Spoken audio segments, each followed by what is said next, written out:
Hi, and welcome to 3 Things in 3 Minutes. I'm Nersi. Today we are looking at Leviathan Wilds. For Mooncrab Games, it plays 1 to 4 players and plays in about 60 minutes. What it's about, Leviathan Wilds is a cooperative game of climbers crawling across massive leviathans to break purple and blue crystals on them to set them free. So each game, players will select a leviathan whose board is a unique 2-page spread in a book. Each player then chooses cards from one of 8 climbers and one of 9 classes into a single deck. Now each turn, players will reveal the Leviathan's upcoming attack threat card, and then they play a card for action points and use those points to climb, jump, and glide across the Leviathan, or rest to add their discarded cards back to their deck, heal, or break crystals. Now they may also play cards from their hands for one-time benefits. However, the draw deck also serves as their grip, and if the deck runs out, the players will fall down. Now, the Leviathan will then make its telegraphed attack, but after 5 player turns, the Leviathan's rage increases, increasingly flipping the threat cards to their blue, more aggressive side. And players must break all the crystals before they're defeated when their health and blight tracks meet. So what I like, Leviathan Wilds has a lot of variability and replayability, with being able to mix and match the climbers in different classes, and each of the 17 Leviathans themselves play fairly differently, from the vibrant, colorful book that serves as a game board to the unique attacks and rules that apply to each one.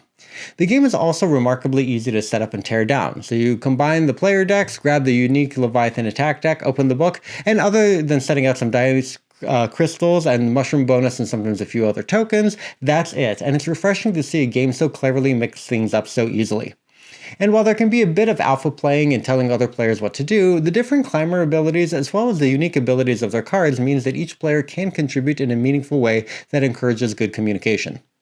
Now, points to consider. The game can struggle a bit with 1 or 2 players, so while having fewer players means that you get to go more often, the amount of time you'll need to spend traversing the board with too few climbers and how often you'll get targeted by attacks more than offsets this, meaning that you'll spend a lot of action points moving and healing, and fewer actually breaking the crystals. You also need a balance of mobility and power to get to and break the crystals, but also enough support that you don't die, so if your climber and class combos are not well balanced, you may find yourself stymied by being ineffective in critical ways. And as great as the game board booklet is, some of the iconography is really hard to see from across the table, especially the small path lines that critically let you know when you can climb, jump, or fall. So, in summary, Leviathan Wilds is a cooperative game with a lot of variability and replayability in its setup, though it does require good balancing of player abilities. The game works best with a few players who can coordinate and communicate well, because it can be difficult to spend your points efficiently with too few players, and the game has easy setup and teardown, especially with the Leviathan board book, which has some critically hard to see climbing paths. Thank you so much for watching. Please make sure you like and share this video and subscribe to the channel. Thanks.